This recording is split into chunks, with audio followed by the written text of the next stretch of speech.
Hello. Today we discussing Parsha Vayeira.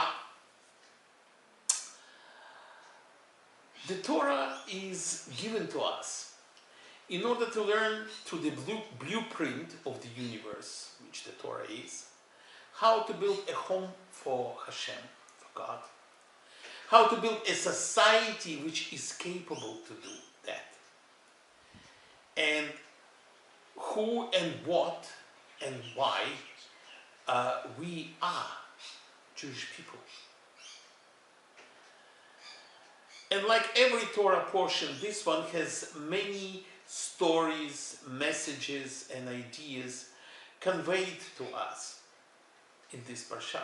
However, in every portion there is the main message or main ideas which are interwoven into the text of the Torah portion.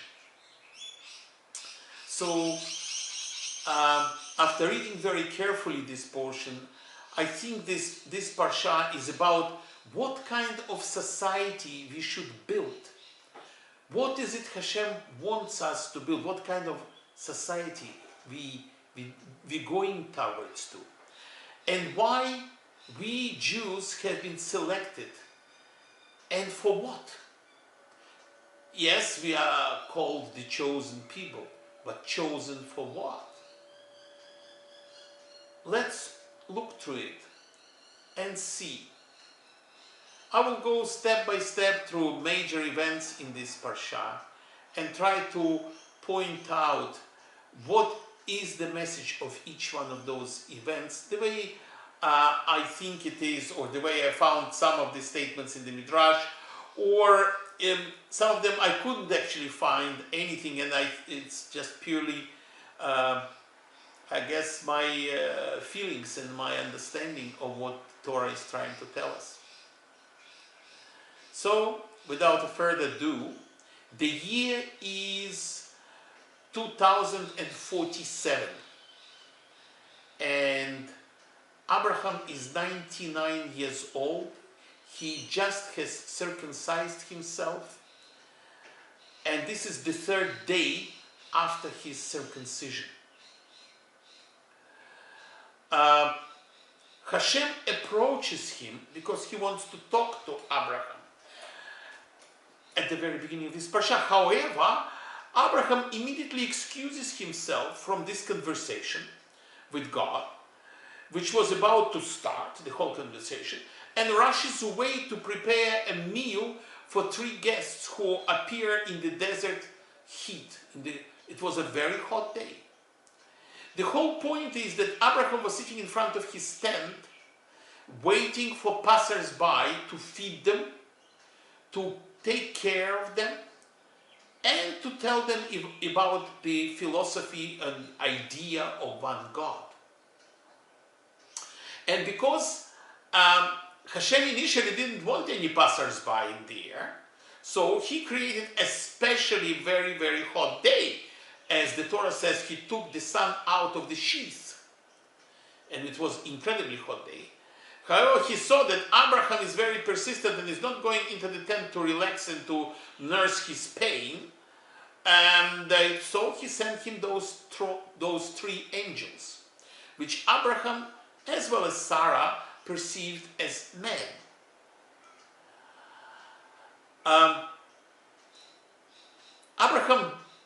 Abraham's desire to feed people and tell them about the one God was actually greater than his fear of Hashem, because he was actually upsetting the super powerful God standing in front of him, right, which manifested himself to him because he wanted to talk to him, and saying, hold on, Hashem, wait, I have got more important things to do. I need to feed those people. However, God, as the wise father, is only happy to see his star student to act this way. This is not an ego manifesting himself through Abraham. It's just desire to give, which is exactly the same as Hashem. And Abraham acts with alacrity, which is with energy, enthusiasm, generosity. What is it? Abraham acts in exactly the same giving way as Hashem. And through Abraham, Hashem is telling us, look at him. Look the way he acts, the way he does his mitzvot, the way his attitudes towards people is pure altruism. It's pure giving. And this is the way I want you people to learn about it and to act. Basically, through this action of Abraham here, right now, we're looking at the manifestation of a major concept of the Torah. Love thy friend as yourself, which is the foundation of the Torah. As the great Hallel said to the stranger, when the stranger asked him to tell him about the Torah standing on one leg, Hallel answered, don't do upon the others what you don't like to be done to yourself, and love thy friend as yourself. The rest is commentary. Go and study. One of those three visitors, who are actually angels disguised as men, announces that exactly in 1 year, the Sarah, who has been barren for 90 years, will give birth to a son, whom they will name Isaac. This is a clear Hashem's direct approach to his project called life on earth. It's an open miracle, it's a manifestation, a statement of a forthcoming open miracle to take place, because what the angel is saying basically, that Sarah will regain her youth and Abraham will regain his male strengths, and they will have a child at the very mature age. Abraham pleads with God to spare the wicked city of Sodom, because this is what actually Hashem came over to discuss with Abraham, that he is going to destroy Sodom and Gomorrah for what they are. Not only because they are wicked and horrible, immoral, and implemented as a way of life every perversion of their sexual immorality, but they did not do tzedakah. They did not help. They did not help the strangers. They actually were killing them and murdering them left, right, and center.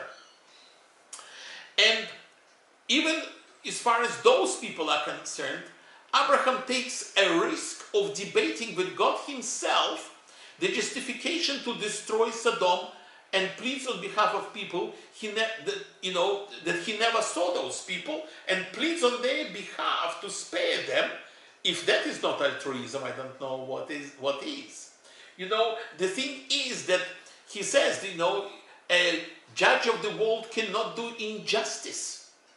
And then he starts the whole story of negotiations. If they find 50 people or 40 people, tzaddikim, or people who are not sinners in those cities, etc., etc., and they cannot, and the only one which they found so far was Lot, and because of Lot, it's his family as well, which Lot wasn't quite a saint either, but comparing to the people in Sodom and Gomorrah, he was. As a consequence of Abraham losing that debate, the two of the three disguised angels, because the third one, Raphael, came over actually only to reduce Abraham's pain from the circumcision. He was the doctor, all right? And he sort of done his job and left. So the two of the three angels arrived to the doomed city of Sodom and Gomorrah, and Abraham's nephew Lot extends his hospitality to them and protects them from the evil intentions of the Sodomite mob, which wanted actually rape them. Yes, actually rape them. Yes, it's a homosexual act. The two guests reveal that they have come to overturn the place and to save Lot and his family. So one of them will destroy the city, and one will be saving Lot and his family. Lot's wife, who was a Sodomite, she was a typical product of her city and of the mentality of this city.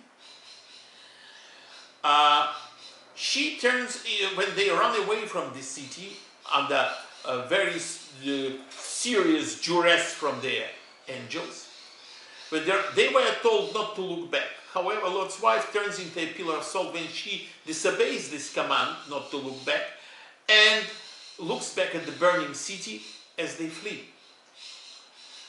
This is a very interesting negative example on how not to act in life. Since Lot's wife was given a chance to survive only because she was Lot's wife. However, she was a typical sodomite, as I said earlier, and acting egoistically like all of them. So normally when strangers would ask for food, would come over to their place, because their place was closest to the edge of the city, to the gates, all she would give them is salt, which is not food, as you know, and if anything it can make the hunger actually worse, as well will raise the thirst. So as a result of that, miget kaneget miget, you know, the measure for measure. So she turns into a pillar of salt. And that was her punishment.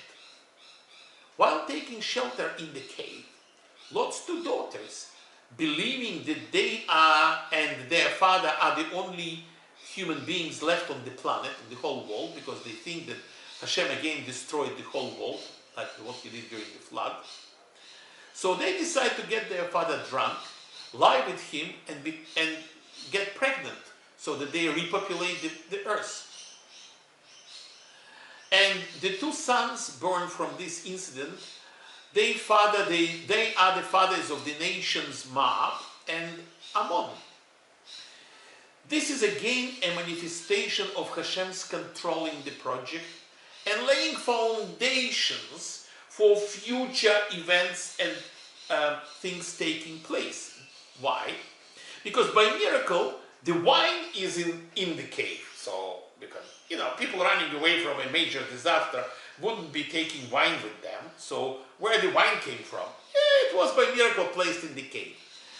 And why God wanted that immoral act actually to take place?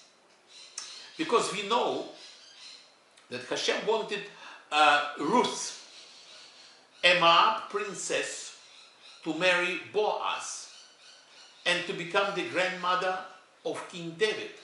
So in order for that to happen, a tribe of Moab, which is the translation is from my father, this is the tribe created by the older of the sisters, right, has become a reality.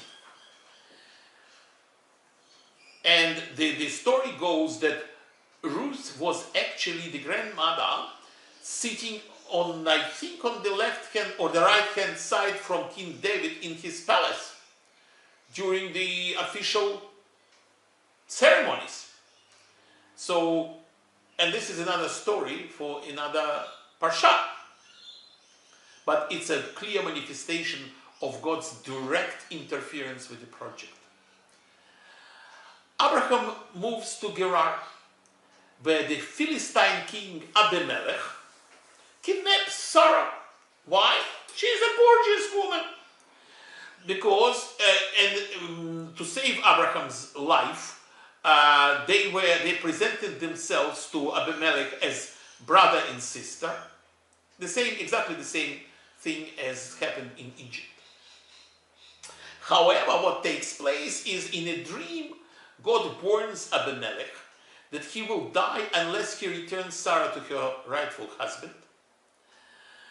And when Abimelech approaches Abraham and starts telling him, what have you done? You know, why did you lie to me? Abraham explains that he feared he would be killed over the beautiful Sarah.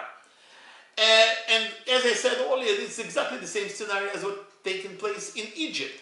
However, in Egypt, the Pharaoh told them immediately to leave the country after he gave them a lot of wealth. Here it was a different story. Why? Because all Abimelech's household, as a punishment for him kidnapping actually Sarah, all of them got their orifices closed, all bodily orifices. So they could not eat, they could not excrete, they could not whatever, they could not even give birth.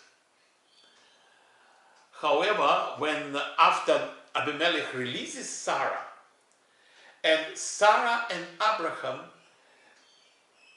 with the understanding, with the depths of their heart and soul, start praying actually for those people who were trying, in a way they were trying to harm Sarah and obviously Abraham. However, they pray for their well-being and for the household to be cured. And despite all of the difficulties they have experienced here in the Philistine land, in the land of Philistines. So they act with love or chesed or altruistically, again, even for the not very saintly people they found themselves amongst. And because of this, God remembers his promise to Sarah and gives her and Abraham a son, who is named Isaac, Yitzhak, meaning will love. Isaac is circumcised at the age of 8 days, and Abraham is 100 years old by that time. So he basically 9 months prior, he was 99, and he fathered Isaac. This is how useful he became as a result of the miracle. And Sarah was 90 at the day of Isaac's birth. Again, God's project in action. God acts in a very direct way, open miracles taking place. The second patriarch of Jewish people is born. And in order to pacify all the cynical people, that this is really Abraham's and Sarah's son, Isaac looked like a small carbon copy of Abraham. The face was exactly the same as Abraham's face.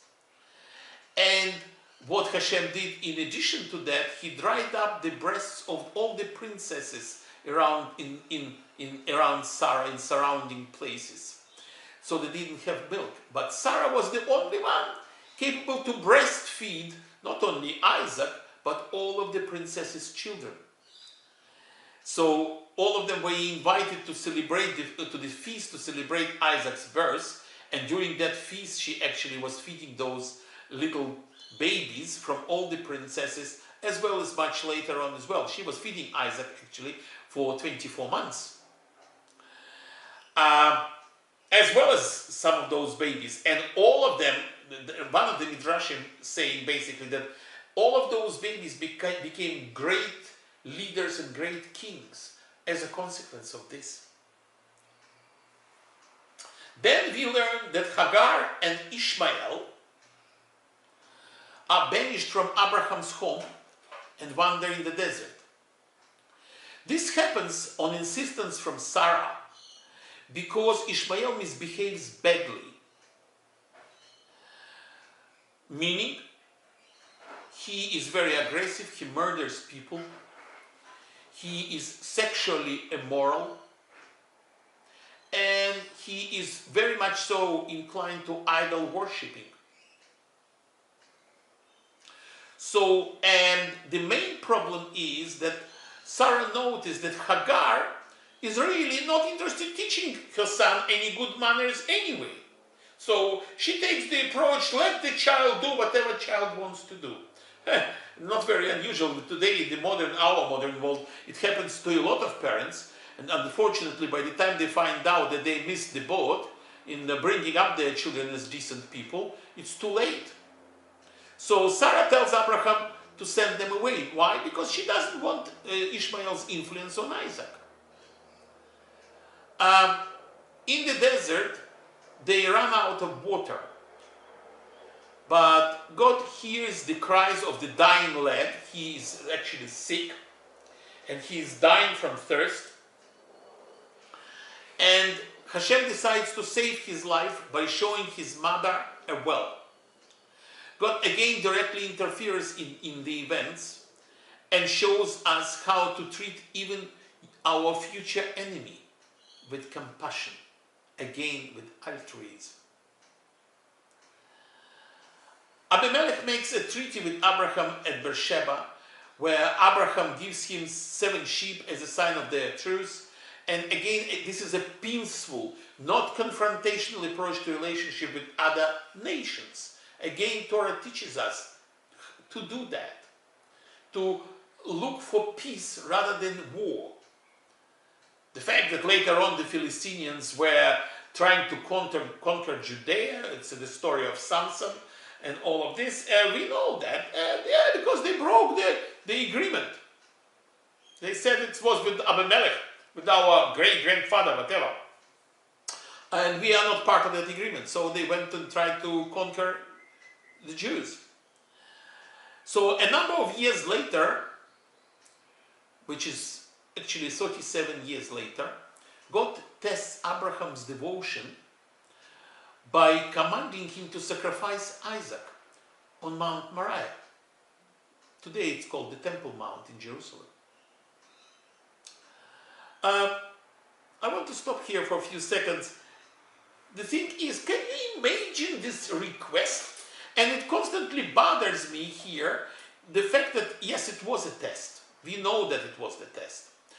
Did Abraham know that it was the test? I think he did. I couldn't find a confirmation of that anywhere. But let's look at it. The request to kill your own son whom you were waiting for so many years and so much desirable, and after the promise by Hashem that your seed, your descendants will be like stars in the sky or the dust on the planet, there will be so many. How could he believe that this is actually this which is what will take place? Yes, he had fear of Hashem and he followed the test, but let's look at it from different angle. The mark of a tzaddik, of a prophet, is to recognize the test, to recognize when you are being tested. And when you recognize that, yeah, you go along with the test, trying to complete the test, not to fail it. Why I'm saying that? Because we have an example of King David later on, where when King David is talking to Hashem and saying, Hashem, why, or you are God of Abraham, Isaac, and Jacob, not the God of David. And Hashem tells David, because you have not been tested. The response to that should have been silence. Because David should have recognized that, hey, I'm being tested right now. However, unfortunately, what David did is he said to Hashem, test me. And by saying those 2 words, test me, he failed already the test, because if he wins the test, he will be prideful, and if he loses the test, he will be dejected. He is a loser. So there's after that moment, there is no win situation for him. And that's why I think Abraham, because he actually passed the test, all 10 tests, I think he knew. So Isaac is bound and placed on the altar, and Abraham raises his knife to slaughter his son. And a voice comes from heaven, calls to stop. And this is when Abraham notices a ram caught in the undergrowth by its horns, and this ram is offered instead of Isaac's on the sacrificial table. Yes, it was a test. It was the most difficult test for Abraham, since it went against his nature of love and giving, and non-confrontation, and no killing, and definitely not sacrificing children, and not your son. But it confirms his love and fear of Hashem, yes. But the question is, whose ashes were left on the sacrificial table? Ram's ashes or Isaac's? The Torah says the answer is Isaac's ashes were left on the sacrificial table. This is the first major manifestation of the purpose of Jewish people, to be in between the physical and the spiritual worlds.